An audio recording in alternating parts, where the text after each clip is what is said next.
I came across a recent article about the 12th grade girl who committed suicide as she was stressed with her NEET exam preparation. But why is it such an issue? And why do we need to raise alarm bells? I'll tell you why. There have been 11 similar cases. Yes, you heard that right. It almost takes me back to, the movie Three Idiots, where Amir Khan's friend commits suicide because he thought it was easier to commit suicide than fail. I don't know if you've seen the movie Chichore, but it almost feels like a deja vu from there. Even the movie Tamasha, I don't know if you guys remember, where Ranbir Kapoor, of course, becomes an engineer. He goes ahead, keeps doing the job every single day, but he always wanted to be a storyteller. It really wasn't a rom com between Deepika and Ranbir, but it was about a little boy who wanted to be something else, but became something else because his father thought a storyteller was being rather unsuccessful. It wasn't even a profession. So he continued to run the rat race till a point that he had forgotten to be who he wanted to be. Finally, it took one fine day for him to pull the plug and say, "This is not what I want to do." That pull of plug could be in many different forms. It could be through a breakdown, a meltdown, suicide. It could really be pulling the plug onto life. And that is the conversation that we're going to have today. You and me, us as parents, to buffer that pressure, that competitive exams, the 21st century kids that we're raising.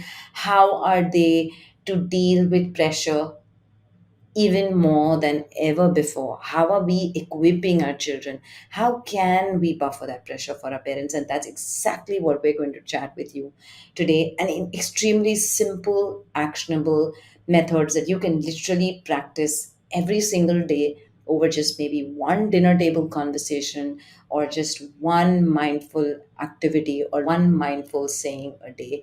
And literally, that's what you and me are going to chat about. And please stay till the very end if you are invested in your child's future and if you want to be that parent who doesn't want his or her child to pull a plug on their life. So let's get straight to the episode. If there's one dinner table conversation I want you guys to have with your kids, or as a family rather, has to be on what did I fail today at? I feel we raise and lay so much emphasis on success that it adds so much pressure on us as individuals. But when we start sharing what we didn't do well, what we didn't succeed at, what we perhaps failed at, I think it's a very strong word, but nonetheless, what we failed at, I think we will start taking that pressure of us, of our children, of us as a society, and start being more relatable, more vulnerable, more empathetic. So, really, if there's one dinner table conversation, share it with your kids, with your family on what did you not do well or right today. Let me know if you try that.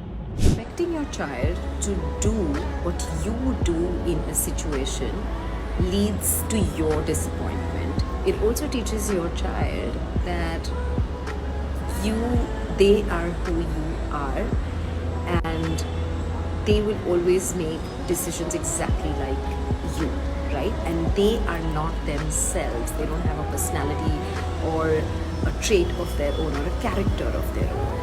What we often misunderstand as parents is that there are 30 years between us and our children. How can we expect them to do things just the way we're doing or react in a situation just like how we would react? If they were us, which they cannot be. If they were us, they would probably do that. And what we often feel is that we get stuck in that situation, but they move on. So there's this quote that I recently read, which really resonated with me, which is by Bethany Hill, who's the principal of Edutopia, and I'm going to read that out for you. Lots of kids come to school with invisible backpacks, weighted with struggles, stress, worry, fear, anxiety, trauma, unmet physical needs, loneliness, anger, sadness, and hopelessness can make them so heavy, too heavy for learning to happen. This is the quote that really resonated with me, and I feel as parents, educators, people of the fraternity who are helping raise these children, we need to see how we can help them make these invisible bags a lot lighter. Let me know what you think about it.